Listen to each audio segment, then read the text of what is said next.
madyaning catur dendha. Catur wilangan papat dendha dedalan wonten ing Dlanggung Prasekawanan. Nggih Sang Bratasena. Nalika semanten nampi dawuh timbalanipun ingkang woing Astina Sang Prabu Dastarastra. Kinen babat Wanamarta. Watak wantuning Sang Bratasena. Lamun wis diutus dening Kang Rama, datan darbe niat kondur wonten negari. Sautawi pertapan satwarga kejawi amung amiwiti bawat.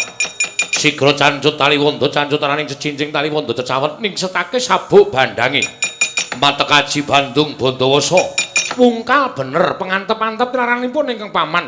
Satring mandira jajar Raden Gandamana. Suku den balangake. Nalika semanten saben suku dawah wonten ing Bantala jemblong sak sumur-sumur.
Kedheping netra wis prapteng tepining Wanamarta.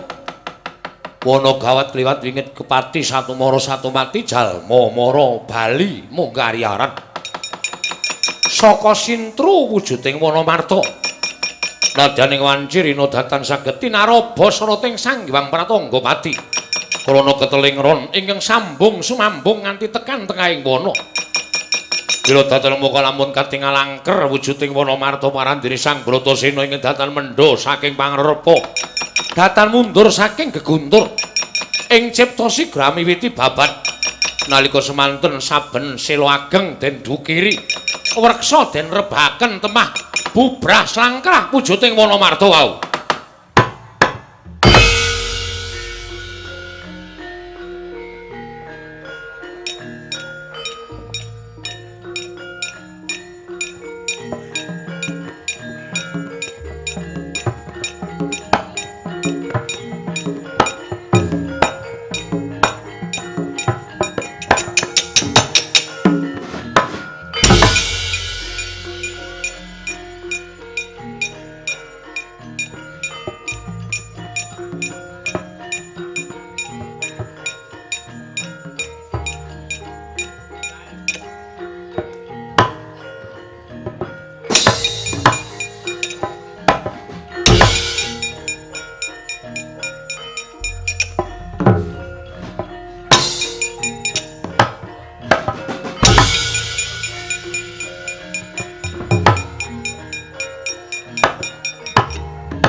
Sigra teteng kayong ngakoso sira risang Ramandaya pati ana yaksa gungcang marane wil kata sini oh iladala lagi wae entuk dawuh pangendikane Wang Pikulun Bathara Bayu yen to aku kuwi duwe sedulur tunggal Bayu monggo titikane sandhangane padha karo aku arane Raden Bratasena lah kok aku kekalangan Malaya ning dhuwur alas Wonomarta lah kok ana satriya ing sandhangane tanpa beda kaya aku lagi ndukiri watu ngrubahake wit-wit sing gedhe weh apa iki pancen dadi pulunging Mayangkara ya anoman ketemu karo adhiku tunggal Bayu Yayi mandheg dhisik Yayi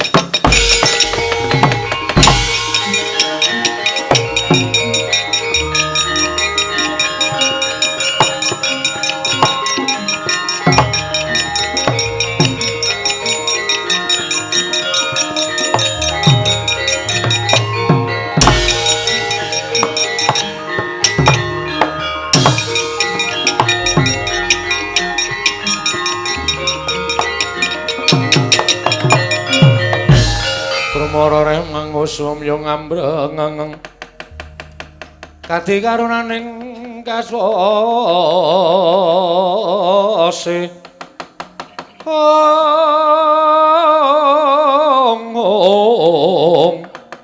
yaning marga memalat kung dosang Gandawastrat maja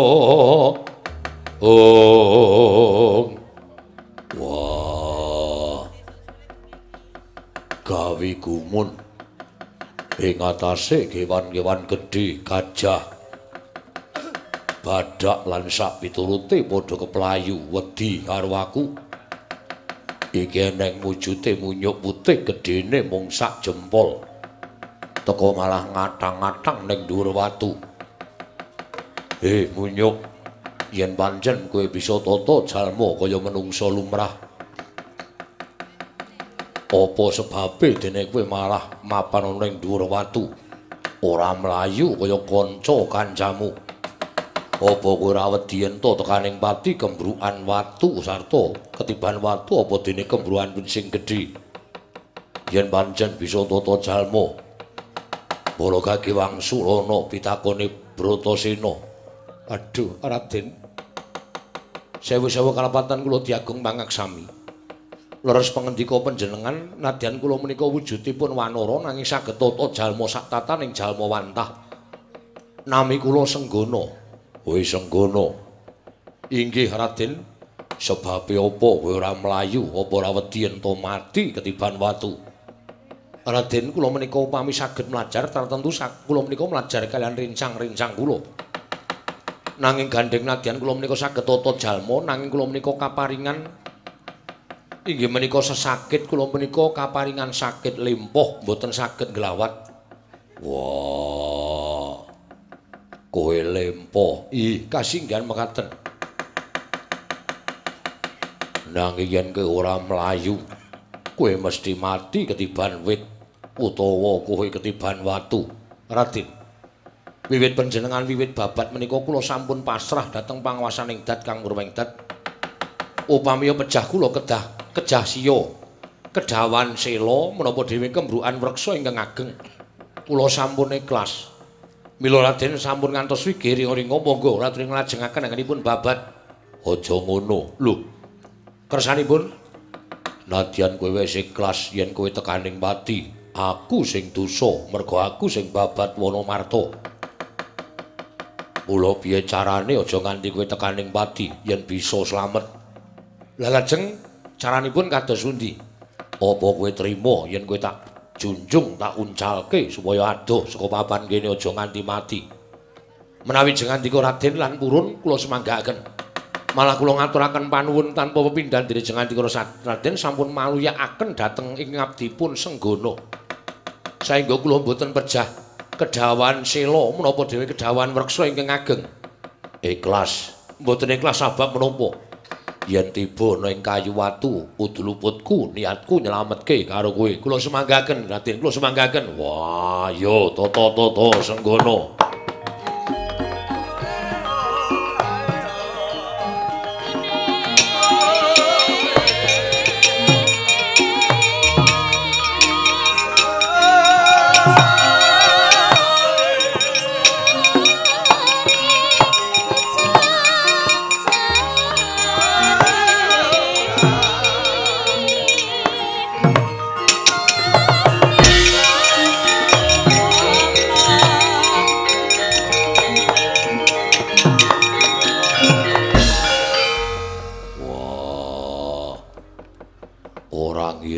nadyan cilik wujudmu kowe munyuk seneng pamer. Lho. Remen pamer kados pundi? Ing atase wit sing gedhe 10 prangkul. Watu gedene sak gubuk benceng tak junjung katon nentrek. Ning bareng kowe mingsak jempol tak junjung aku ora kuat. Kowe pasang walat. Waduh, Raden kula menika mboten ati pasang. Estu. Pasang sepisan kemawon mboten cocok. Kula mboten ati pasang, Raden. Aja sembrono. Apa sing ampuh ming kowe, Senggono? Kowe tak kandhake sedulurku Tunggal Bayu sing aku durung tau ketemu. Wujude ya kethek putih. Jenenge Anoman. Wah. Kowe iso ngalahke karo dulurku, kakangku Tunggal Bayu, Bayu Kenara, ya Anoman. Aku ngakoni keunggulanmu, Senggono. Lah dalah adikku, adikku cah bagus. Wah, Bratasena. Waduh.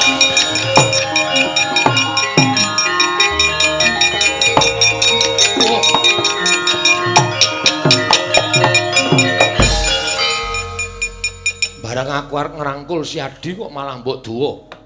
Pun Kakang mbok jotos nganti kelekaran. Kowe munyuk mencla-mencle. Lho. Mencla-mencle piye? Wah, aku nyebut kakangku Tunggal Bayu jenenge Anoman, nggo arep ngrangkul karo aku. Dasarmu apa kok sik to?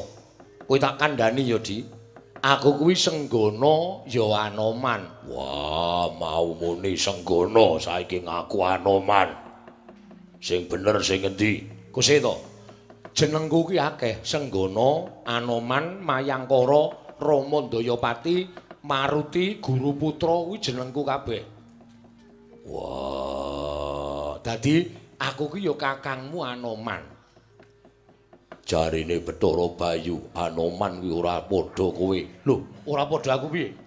Ning gedhe kaya aku. Wah, kowe kok cilik semono. Kok sik to, aku ki ya iso gedhe. Arep kadang-kadang nganggo obat aku ki iso gedhe. Ning rak ya wanci to, Yai, wanci. Ngono. Iki urung wanci nek aku gedhe. Aja sembrono, aja culumletan. Lho, aku ora culumletan iki tenanan. Apa kowe Anoman tenan? Yo, aku kadang Anoman. Yo, yen pancen kowe Anoman, takoni yen kowe Anoman. Wis saiki kowe bali yo. Lho kusik to. Wong lagi sak pejagong sepisan kok kon bali. Wigatine si Adi ngopo kok babat alas? Entuk jawe perintahing Wadestarata, aku ki nek mukti babat Wonomarta. Papane iki bakal tak nggo gawe mukti karo aku sak sedulur. Kowe kleru, klerune nggo napa? Alas iki gawat kliwat wingit kepati satu mara satu mati jalma mara keplayu. Aja kok jamak lumrahing titah swantah. Nadyan dewa wae ora ana ingkang wani mudhun ning Wonomarta, lah kok kowe wani babat iki padha karo kowe Sarapati. Mula Di, durung kebanjur nggonmu nglakoni babat, ayo baliya aja mbok terusake. Wah. Anoman. Bratasena piye? Watak wantuning Bratasena yen wis kudu nglakoni sewiji-wiji kudu tak rampungke ora mawas marang bebaya ingkang tak adepi. Ning yen iki kowe bakale tekaning pati, upama mati arep tak wujudi. Upama aku mati budidaya supaya iso muktekake dulur-dulurku, matiku ora muspra. Mula wirasat dadaku ki bebangal, ayo minggato. Yen ngono si Adi wis madhep-mantep, ora madhep-mantep sebab apa? Yen si Adi madhep-mantep babat Wonomarta, lilanana pun Kakang bantu, ora sudi. Ora sudi piye? Aja mbok bantu. Aku lahir batin. Kedung jero iso dijajaki atine menungsa sapa sing ngerti, nadyan kowe sedulurku lagi pisan iki ketemu. Kowe kakangku Tunggal Bayu, ning aku ora ngerti legetaning atimu. Bisa uga nggonmu bantu karo Bratasena merga pamrih, bisa uga nggonmu bantu lan Bratasena merga duwe niat liya. Mula aja nganti nggonku kelakon muktekake dulur-dulurku kelepetan pambiyantune wong liya. kasembatan lan ora bakal lakoni dhewe. Lah yen nganti ora ana dikancani karo pun Kakang, yen ana apa-apa tumraping Si Adi kepiye? Tak sandangi dhewe. Loro waras bejo cilaka bunga susah ning Wonomarta arep tak lakoni dhewe. Yayi, tak pringgake. Kowe tak bantu. Ora. Kowe tak bantu manuta. Kene iki akeh jim setan priprayangan. Aku ora wedi. Kowe bali yo. Aku gelem bantu yen wis aku gelem bali yen wis bantu Si Adi. Wah, yen ngono kowe wangkal. Bali ora. Lho, malah diwalek iki. Aku ora bakal bali. Ora bali tegese kowe wani karo Bratasena. Kowe iki adiku kok aku kon wani karo kowe iki karo sedulur. Ora bakal pun Kakang Mentala karo Si Adi. Bali ora, sakukan cangkem. Bali ora. Ora. Aku bakal bantu Si Adi wayang wangkal. Ngono.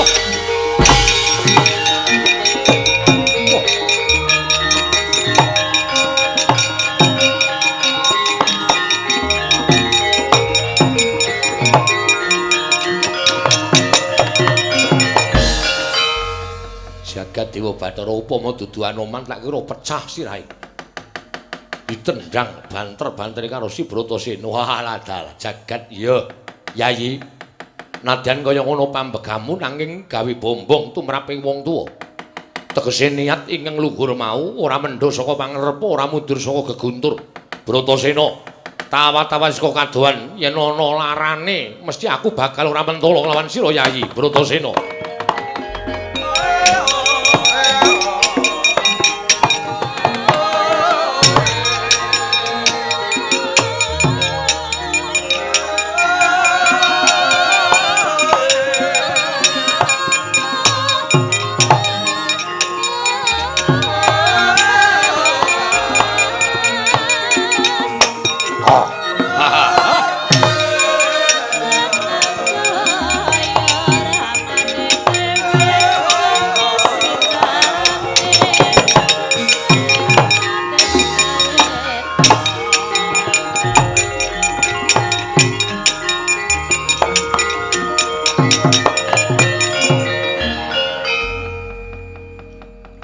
Pangling kaya jimdam darat. Inggih Gusti Patih sapu jagat. Eneng apa? Kadiwasan wonten satra ingkang wantun ngrisak pepasraning negara Kajiman. Negara Ngendraprasta. Tata lair ngrubuhaken sela ingkang ageng, ngrubuhaken wreksa ingkang ageng. Nanging batos ngrisak candhi beteng pepasraning praja ing Wonomarta. Wah, dalah. Apa ora mbok elekke? Wah, sajaipun sampun boten saged dipun nemutaken. Bandanen tangane krincungen sikile aturna marang Patih Sapujagat Patrapi Pidana. Non ngestaken dawuh nyuwun pamit Gusti Patih.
Tinututi lamun katututan lamun mangsa prawira diktaya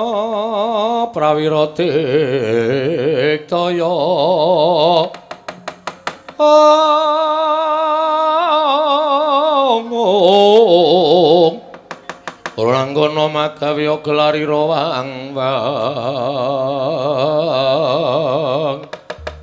Oh, mandeg den. Wah, ana swara tanpa rupa. ndak wis padake cat katon cat ora ya mongso kowe iso ngematke karo aku bangsaning Jim haramku Jim Dam Darat kowe sapa Panengah Pandhawa Raden Bratasena wah sugih kendel bondo wani kowe wani ngrusak pepasening Wonomarta ngerti yo iki dudu wujuding alas tata lair wujud alas nanging batin iki wujud negara utawa wujud negaraning kajiman diasta dening Sinuwun Prabu Yudhistira sasanak kadange kabeh lah kok dadi kowe wani ngrusak pepasening Wonomarta ya negara Amarta sing tak weruhi wujude alas upama kowe ngarani wujud negara Jim aku ora bakal peduli malah kepasang yugya katuju ngenu yen pancen iki wujud negara Jim matura karo ratu Gustimu ana menungsa sing bakal ngenggoni Wonomarta ya kuwi aku sak kadang wah dalah sugal ucapmu keparat yen kowe arep mapan ing negara Wonomarta kudu wani ningkes bangsaning Jim mara lumpukna sak sedulurmu aku ora bakal wedi kerubutan Bratasena ora minggat tak gaglak limpamu mara maju Jim Dam Darat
lagi seneng mergo menang mere-mere kok digajel saka mburi. Wong gerang ra tatanan. Sing akon sapa? Sing akon kowe ngewangi aku sapa? Lho, kowe dicokot Jim. Kowe meh wae katriwandan dinggo dolanan bangsaning Jim. Mula pun Kakang ora mentala. Ora sandadak ngewangi Bratasena. Yen aku urung sambat, aku ora bakal sambat. Sambatku yen wis tekaning pati. Wah, bali yo. Bratasena, aku kuwi kakangmu. Aku ngewangi karo kowe kok ora entuk. Bali yo, Werkudara. Aduh.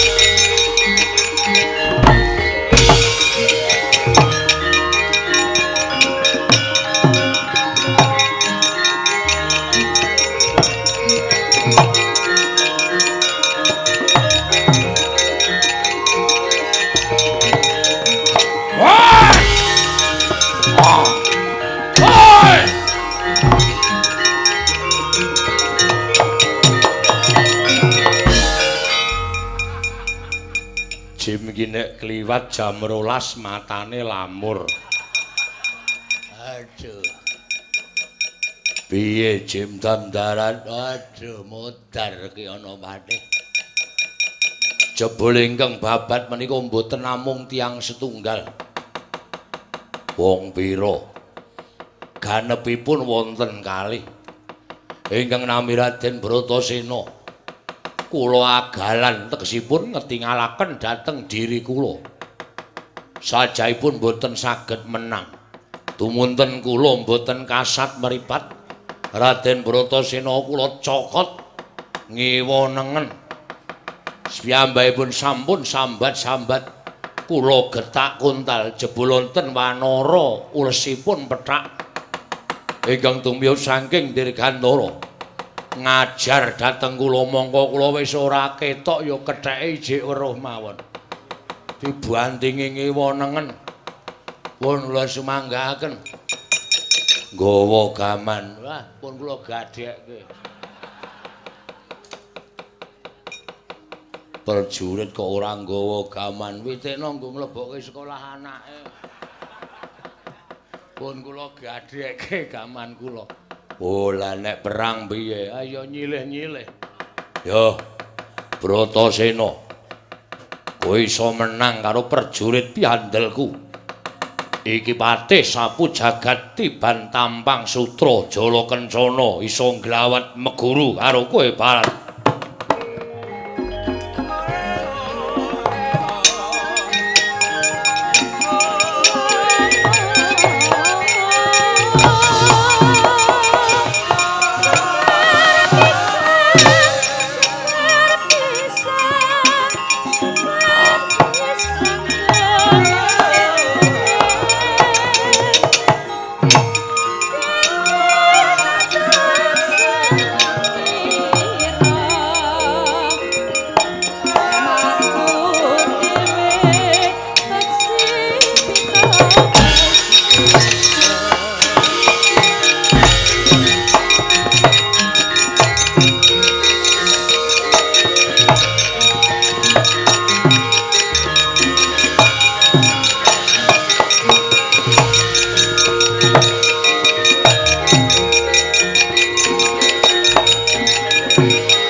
Aja nganti diculke iki dawuhe patih sampu jagat kon nyekeli. Engko nek iki mati dadi pangane awake dhewe. Ya jakali. Ayo dikondeli sikile kondeli aja nganti iso obah. Tangane dikondeli. Iki malah nyokot nggon aku iki piye iki? Arang ora ana nggone kaya. Entuk endas aku. Ayo dicekeli. Ayo dicekeli. Iya, ayo dicekeli. Aja nganti ucul. Wah. Permati. Puntadewa. Awakku abot, ambek aku sesek. Aku tulungono abiyasa kakekku. Kundi ibuku aku tulungono. Cekeli lho, cekeli. Wonge omong iki ya cekeli. Ayo padha kudu diruket sak cekeli. Kudu dicekeli. Nek ora digubet tuman wae wong. Anggepe sak penake dhewe. Iki kok ana demit bakul someh bareng. Ayo aja nganti ucul. Aja nganti ucul ayo. Aja nganti ucul. Ora kowe iki nang kono ki ngapa nyekeli apa? Ayo nyekeli genah iki genah gubet ngono kok kowe kira. Gubet sikil aku. Teman gubet sikil. Iki kok gubet sikil kok nyilak-nyilake rok barang ki ngapa? Aja kuwatir kecekel tenan saiki. Wis cetha tak cekel iki yakin. Cetha tak cekel. Lah to sendal sendul wae. Meneng wae rasa cerewet kowe iki mau. Angger kowe meneng kabeh ora ngerti nek kowe ora meneng kabeh. Lah to wae jakali kanca jakali.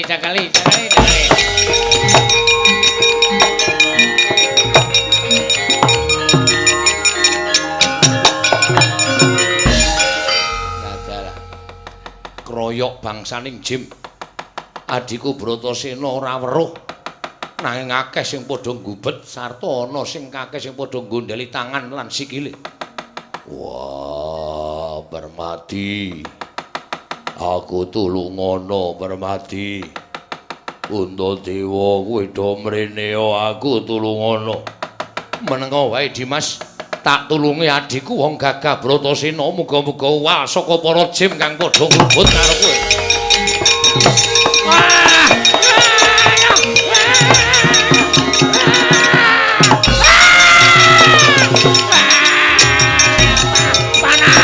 Panas.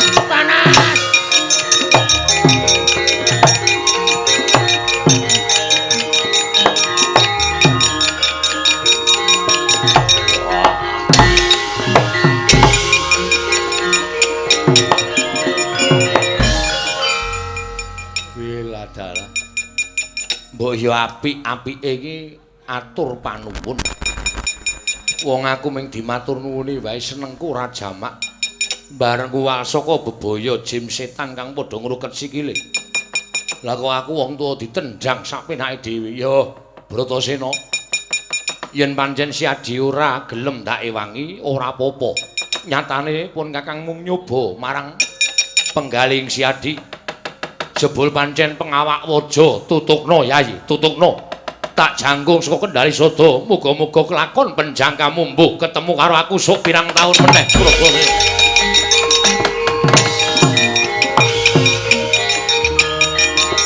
Wah!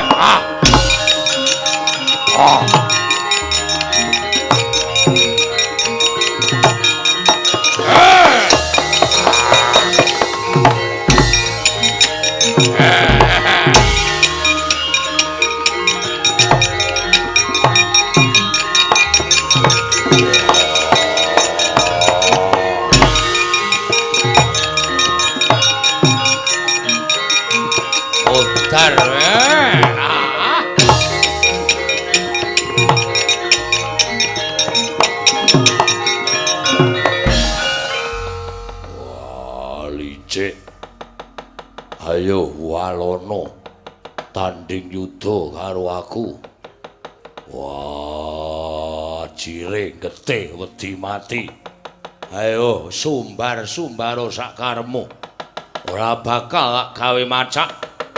Aturke sinuwun Prabu Yudhistira nampa paukuman ingkang abot ana ing negara Indraprasta.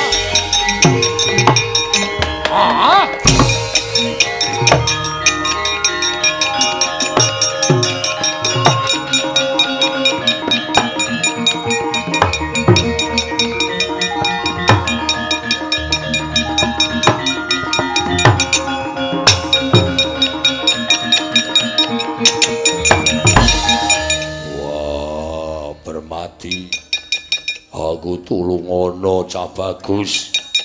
Petro, non. Kakang Mas kok dadi kanane kaya ngene. Lah iya iki niki lho. Kok kaya kepulet pedhut. Niki napa nggih, Den? Aku dhewe ora ngerti. Kok kaya ora kula gawe mbok menawa ndara drone. Napa Petro? Panas e. Niki kebul niki nek ditembus niku kaya mlonyoh tangane. Guys gonggong, mah seneng nak aku kok abang ora. Guys ora apa-apa. Dajalan as engko dadan ngene kok bombal malah ngrekoso malah ora. Wis ora seneng ya. Nek ra iku mlonyo men elek, heeh. Aku iki biyen yo elek kok ya. Wah, Permati. Aku tulungono Petro, Nun. Tak sabeti nganggo oyot Bayura. Angge niku prayogi Ndara.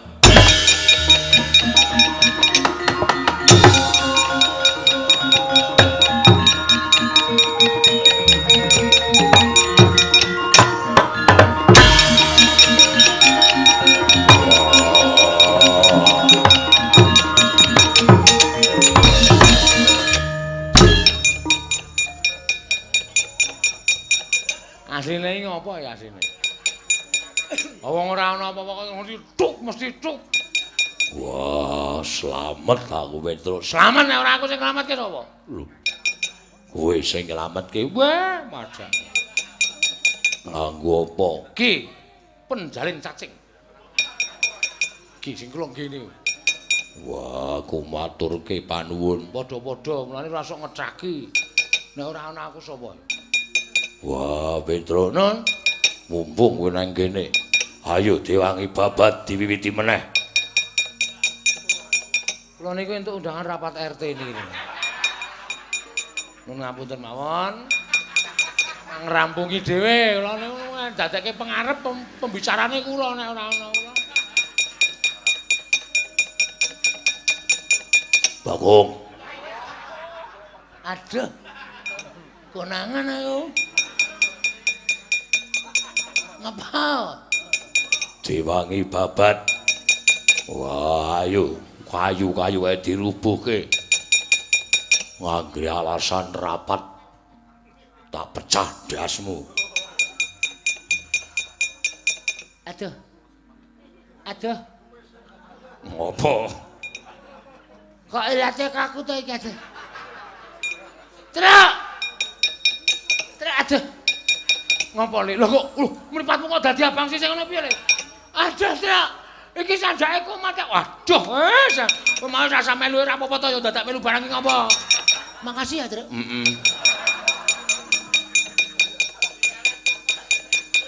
Kakang Mas sawetawis kula aturi kendel kula badhe matur Kakang Mas Permadi arep matur apa?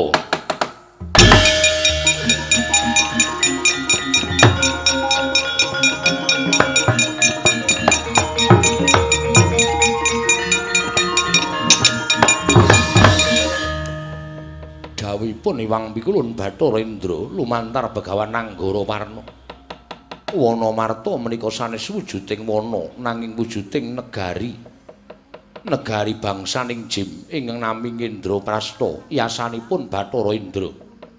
Kacariyos gesangipun bangsaning Jim menika sampun ngancik 1000 warsa laminipun lan negari menika kedah kababar kamanungsan.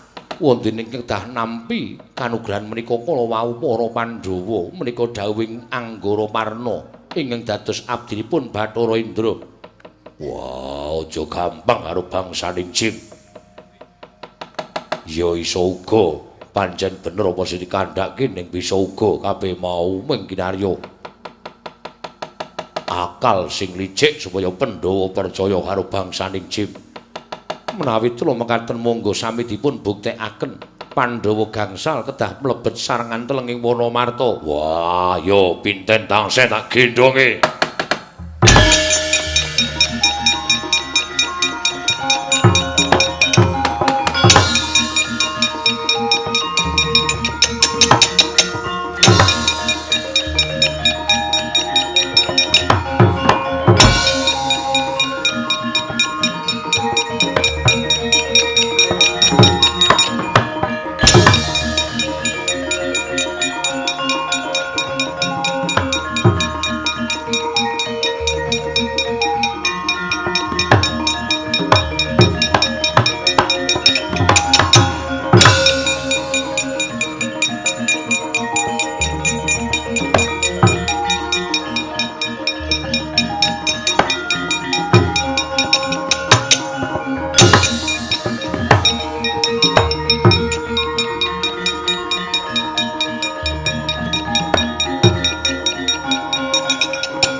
Sapu jagat inggih sinuwun. Eneng apa mlayu-mlayu? Ngaturaken ketiwasan bilih kula sampun ngrangket jalma menungso ingkang wantun damel risak Wonomarta naminipun Raden Bratasena. Sampun kula bondo mawi jaya kekiyatan tampang sutra jala kencana. Mila bab pejahipun satriya menika kula borongaken jengandika Gusti kula ingkang sinuwun. Sumingkira saka papan kene patih sapu jagat inggih ngestaken dawuh.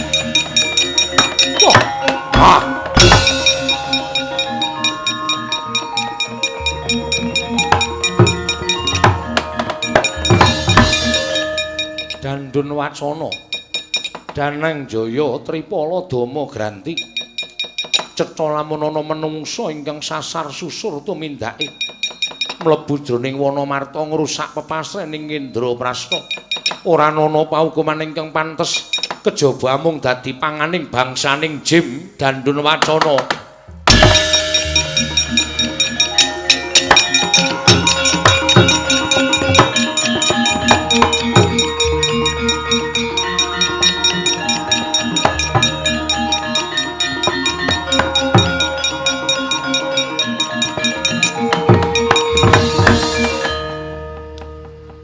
Yudhistira, nggih wonten dawuh pukulun.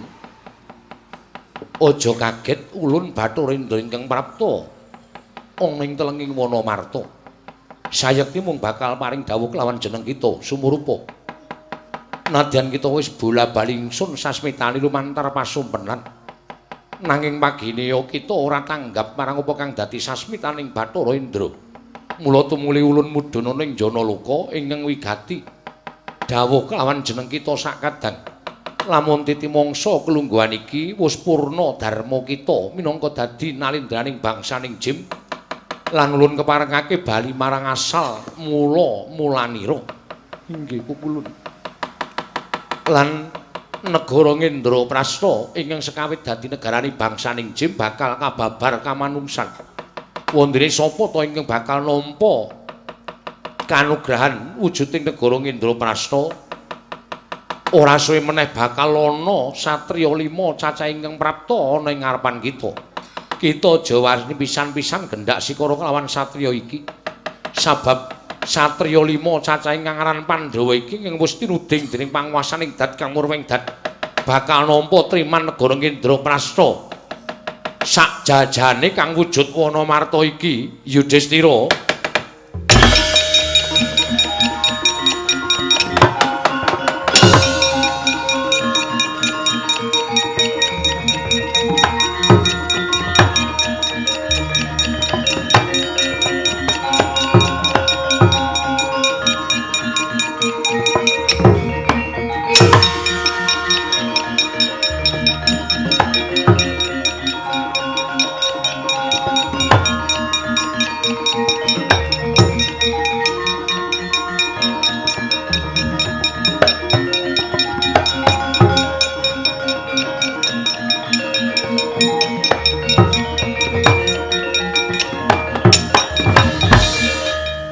pukulun.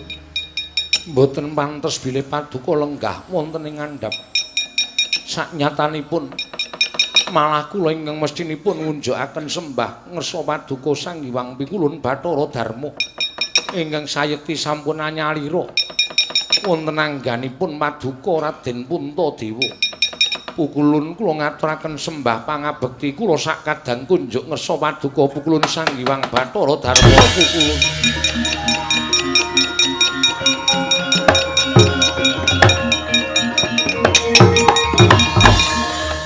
Kejawi saking menika estunipun sampun nampi dawing Sang Hyang Bathara Indra bilih negari kula sakadang ingkang wujud negari Indraprastha menika badhe katampi dening Paduka sakadang. Mugi andadosna ing kawuningan bilih estunipun negari Indraprastha menika mapanipun wonten ing tengah wonten ing kidul menika sinebut kasatriyan Jodipati inggih nunggul pawenang. Ingkang ngiring kilen menika wujudipun kasatriyan Madukara. Ingkang ler tuwin wetan menika wujudipun kasatriyan Sawojajar tuwin Bumira Tawu. Tengah wujudipun wewangunan ageng ingkang winastan Indraprastha inggih menika negari Indraprastha. Dinten sakmangke kula pasrahaken dhateng Paduka Pukulun Sang Hyang Bathara Darma. Miwah Paduka sakadang mugi kersa anampi wujudipun negari Indraprastha menika. Saha klilanana sakmangke kula manjing nganggo Paduka supados sakmangke boten peteng kasuwarganipun Yudhistira sakadang menika Pukulun.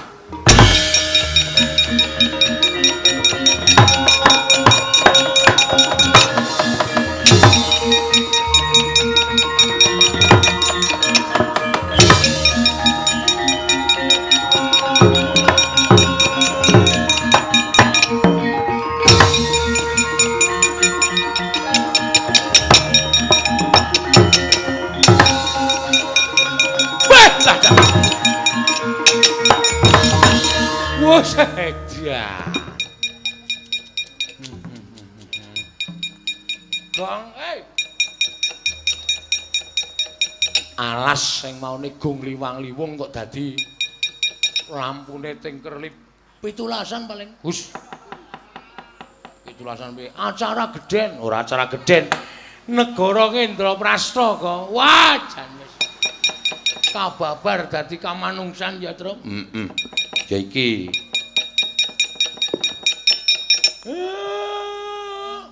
minggat derajate batur kok ming cengengesan arepan. Lah kowe iki apa? Ya batur. Niki lho, Den. Napa-napa niku nek di wiwiti saka priatin undu-unduane ya mesti enten. Pandhawa wis lara lapa mataun-taun mapan wonten tengahing wana, mongko boten duwe rasa meri. Nadyan negari panjenengan dilenggahi ingkang raka Ndara Kurupati. Ning sampeyan tetep sabar, sampeyan tetep ikhlas, sampeyan boten duwe rasa sengit kalih para Kurawa. Lah, wohing kesabaran, wohing kaikhlasan, wohing nggone sampeyan wis nglakoni priatin tarak brata semedi nggih niki. Nyatane Gusti mboten sare. Sampeyan pinaringan kamukten negara Indraprastha. Mugi-mugi njayeng bawana, Ndara.